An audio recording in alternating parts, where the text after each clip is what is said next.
आज शिवरात्रि का दिन था और शिवरात्रि का दिन जिस दिन भगवान शंकर के शिवलिंग के प्रागट्य का दिन है, भगवान शंकर के प्रागट्य का अवसर है, भगवान शिव के प्रागट्य का अवसर है। शिवरात्रि का दिन था।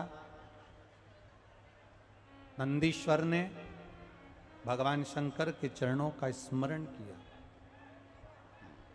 और शिव जी का स्मरण कर कर भगवान शंकर के पावन चरणों का स्मरण कर कर नंदी ने शिवरात्रि के दिन भगवान शंकर की सुंदर बेलपत्र के पत्ते पर लाल चंदन का स्पर्श कर कर भगवान नंदीश्वर भगवान शिव को एक बेलपत्र समर्पित करते हैं। थोड़ा ध्यान देना आप लोग भी। अगर कोई विषम परिस्थिति हमारे सामने आ जाती है, कोई प्रशासनिक विवाद हमारे सामने आ जाता है, कोई विषम परिस्थिति में जब हम फंस जाते हैं, विषम परिस्थिति में जब हम फंस जाते हैं, विषम परिस्थिति में जब हम आ जाते हैं और विषम परिस्थिति जब हमारे सामने खड़ी हो जाती है, उस समय पर बेलपत्री के मध्य भाग में, बेलपत्री का जो भाग होता है, इस बेलपत्री के मध्य भाग में लाल चंदन का एक थोड़ा सा भाग लाल चंदन का लगाकर, देखो रोली कंकु अलग होता है और लाल चंदन अलग होता है। नहीं तो कई लोग कहें कि रोली कंकु एक ही है, मतलब रोली कंकु और लाल चंदन एक है, तो दोनों में अंतर है। लाल चंदन अलग होगा और रोली कंकु अलग होगा। जैसा पीला चंदन होता है वैसा ही लाल चंदन होता है। जैसे पीले चंदन को अपन घिसते हैं, ऐसा ही लाल चंदन भी घिसा जाता है। आजकल पीला चंदन भी डब्बियों में घिसा हुआ आ जाता है, तो लाल चंदन भी डब्बियों में घिसा हुआ आ जाता है। कहें अगर विषम परिस्थिति में अगर हम हैं और ऐसा लग रहा है कि ये परिस्थिति हमारे को परेशान कर रही है, या प्रशासन कहीं ना कहीं हमको कुछ ना कुछ ऐसा क्रम बन रहा है कि हमें तकलीफ आ रही है, तो उस जगह पर केवल 3 शिवरात्रि, कितनी शिवरात्रि? केवल 3 शिवरात्रि। हर महीने शिवरात्रि आती है। किसी भी शिवरात्रि पर, प्रत्येक महीने शिवरात्रि आती है, किसी भी 3 शिवरात्रि पर लाल चंदन बीच वाली पत्ती पर लगाकर, अशोक सुंदरी का स्थान छुबाकर, नंदीश्वर का नाम लेकर भगवान शंकर को अपने दिल की बात कहकर समर्पित कर दी जाती है। और उसी बेलपत्र को कुछ क्षण तक रखने के बाद मंत्र का स्मरण कर कर श्री शिवाय नमस्तुभ्यम बोलो, पंचाक्षर मंत्र नमः शिवाय बोलो, षडाक्षर मंत्र ओम नमः शिवाय बोलो, चाहे महामृत्युंजय मंत्र बोलो, जो तुमको याद हो उस मंत्र का स्मरण कर कर उस बेलपत्र को वापिस उठाकर अपने घर पर लाया जाता है। 3 शिवरात्रि अगर दिल से कर ली जाए तो कैसा भी विवाद चल रहा हो, प्रशासनिक कैसे भी झमेले चल रहे हों, वो सुलझ जाते हैं। उसमें हमें राह मिल जाती है। गला पकड़ रहा है बाबा, उसमें हमें सहजता मिल जाती है, उसमें हमारी सुरक्षा हो जाती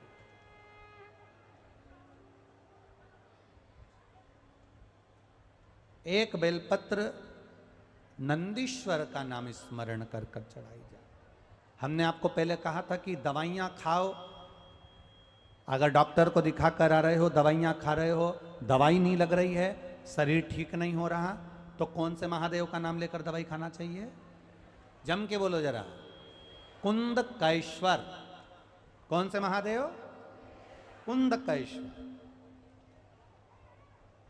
अगर हमको लग रहा है कि हमेशा घर में क्लेश हो रहा है, लड़ाई हो रही है, झगड़ा हो रहा है, विवाद पर विवाद हो रहा है, तो लोटा भर कर जल अवधूतेश्वर महादेव का नाम लेकर चढ़ाया जाता है। कौन से महादेव? अवधूतेश्वर। भगवान का अवधूतेश्वर नाम लेकर चढ़ाया जाता है। शिव तत्व की प्राप्ति हो जाती है, भगवान शंकर का संवाद हो जाता है, शंकर का गुणगान हो जाता है। अन्नदान से बड़ा दुनिया में कोई दान नहीं है। दुनिया का कोई ऐसा दान नहीं जो अन्न दान से कम हो। अन्न दान के बराबर दान होता ही नहीं है।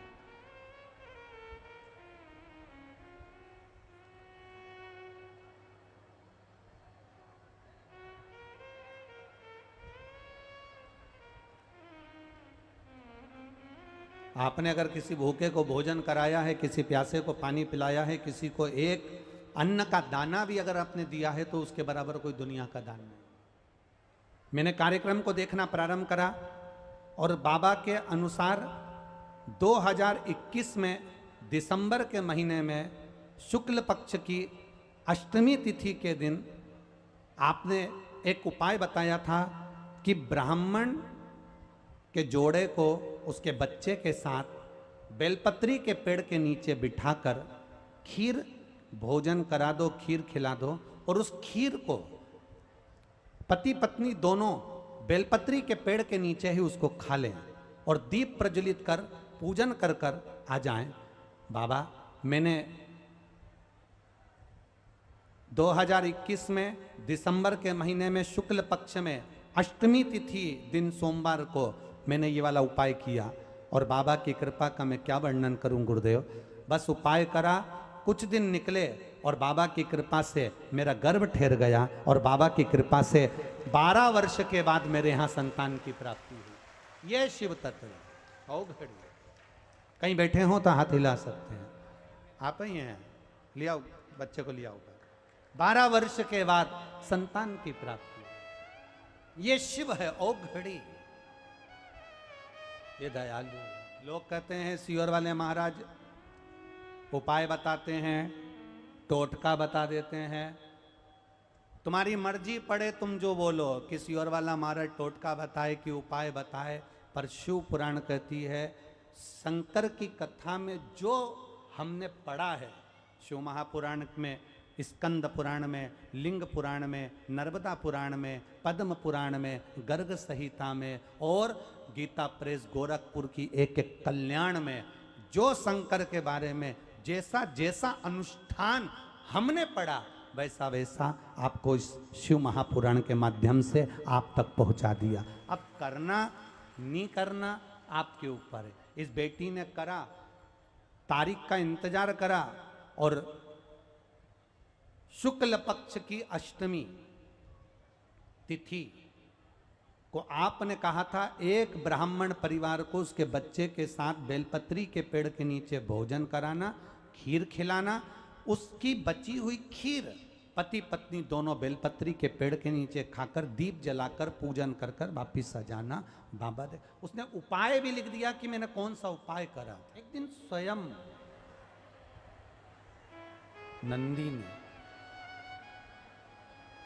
नंदी एक दिन भगवान शिव जी से कहता है, बाबा मेरे मन की एक बात स्वीकार करेंगे क्या? नंदी स्वयं भगवान शिव जी से कह रहा है कि आप मेरी एक मन की बात स्वीकार करेंगे क्या? भगवान ने पूछा, ऐसा कौन सी बात है जो नंदी आज मेरे सामने लेकर आया है?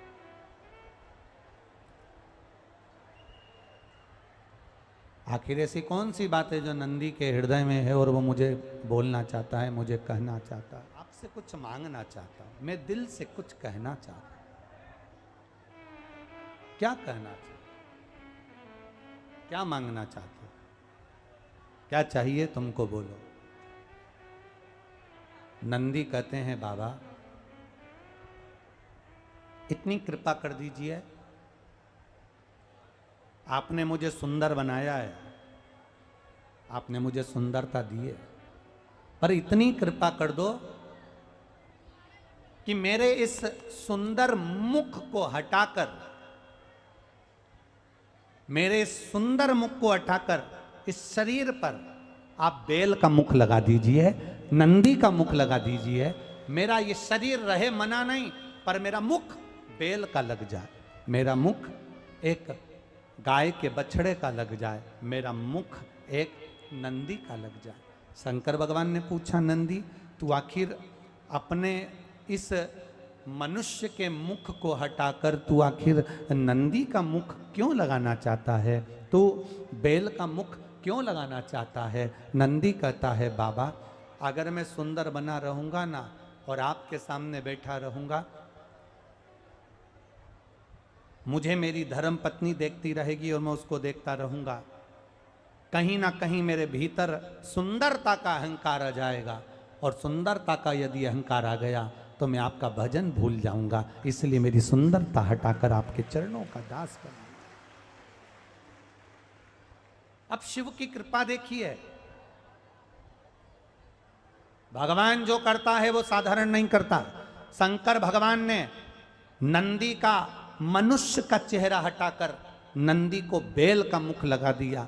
बेल का मुख लगाकर नंदी कैलाश पर्वत पर घूम रहे थे, आज अति प्रसन्न थे, घूम रहे थे। इतनी ही देर में लंका का राजा रावण वहां से निकल कर जा रहा था। नंदी की प्रसन्नता थी,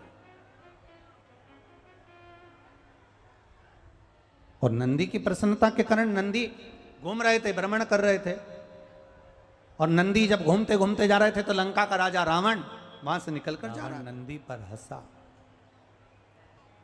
और नंदी पर रावण जब हंसा तो नंदीश्वर कुछ बोले नहीं, जा रहे थे नंदी तो निकलकर।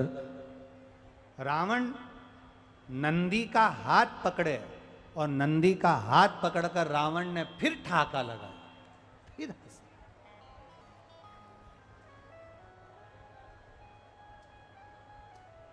रावण फिर हंसे। अब नंदी का हाथ पकड़ा हुआ है, रावण नंदी का हाथ पकड़ा और ठाका लगाकर हंस रहा।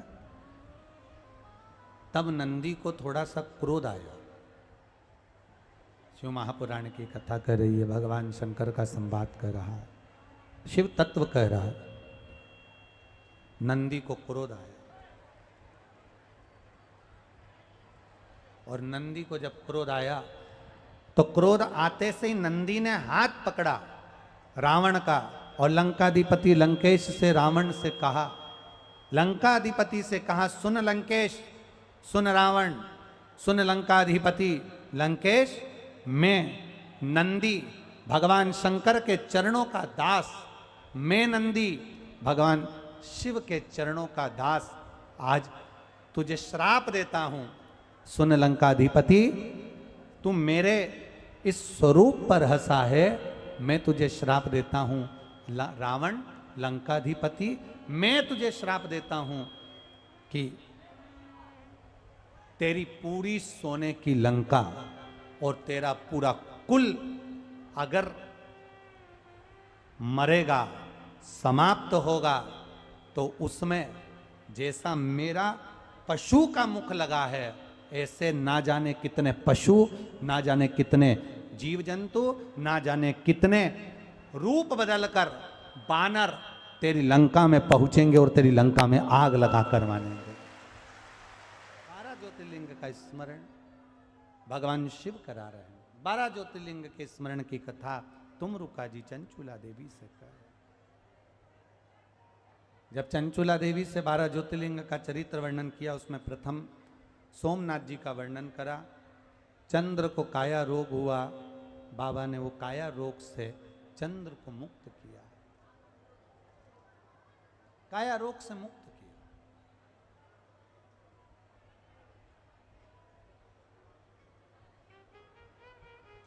जब षडानंद कार्तिकेय जी रुष्ट होकर चले जाते हैं, षडानंद कार्तिकेय जी जब रूठ कर चले जाते हैं, तब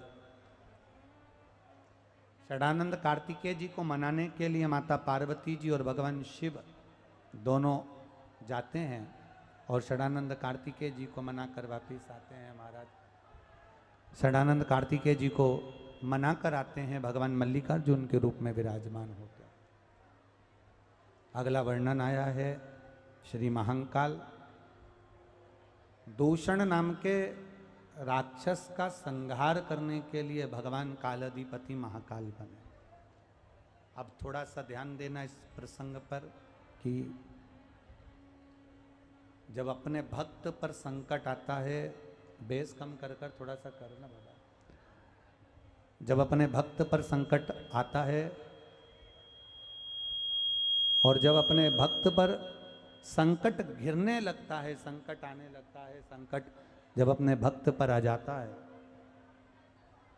तब मेरा देव महादेव, मेरा शिव अपने भक्त के संकट को मिटाने के लिए प्रकट होता है। शिव कथा कहती है, भगवान शंकर का संवाद कर रहा है, भगवान शंकर का चरित्र कहता है। आप अगर शंकर की भक्ति में डूबे हुए हो, भगवान शिव की भक्ति में लगे हुए हो, शंकर भगवान की भक्ति में अगर तुम रमे हुए हो, तो यह निश्चित है, भगवान शंकर की भक्ति में अगर तुम रमे हुए हो, भगवान शंकर की भक्ति अगर तुम कर रहे हो, तो ये निश्चित है कि तुम्हें जवाब देने की जरूरत नहीं पड़ती। कान लगा के सुन लो,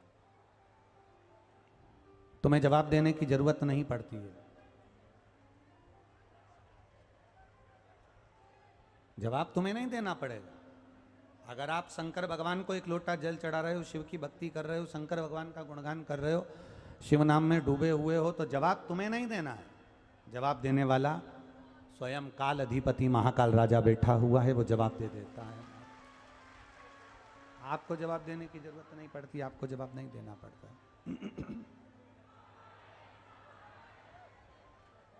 दूषण नाम के राक्षस के संहार के लिए मेरे काल अधिपति महाकाल राजा प्रकट हो गए। मेरे महाकाल बाबा सामने प्रगटे और महाकालेश्वर उनका नाम हुआ। अगला वर्णन आया है श्री ओमकारेश्वर। विंध्य नामक पर्वत के तप करने पर भगवान ओमकारेश्वर के रूप में प्रकट हुए और ओमकार के रूप में नर्मदा जी के घाट पर वो प्रकट होते हैं। अगला वर्णन आया श्री केदारनाथ। नर नारायण ने तप किया और नर नारायण तप कर कर भगवान शिव को प्राप्त करें। नर नारायण ने तप कर कर भगवान शंकर को प्राप्त किया। भगवान केदारेश्वर के रूप में विराजमान है। अगला वर्णन है श्री भीमाशंकर। कुंभकर्ण की धर्मपत्नी करकटी के गर्भ से एक बेटे ने जन्म लिया था जिसका नाम था भीम, जो उपद्रव मचाता था, बहुत उपद्रव करता था, बहुत उपद्रव में लगा रहता था। सारे मंदिर, देवालय, तीर्थ सब तोड़ दिए थे उसने, सब कुछ समाप्त कर दिया था उसने, सब कुछ नष्ट कर दिया था उसने।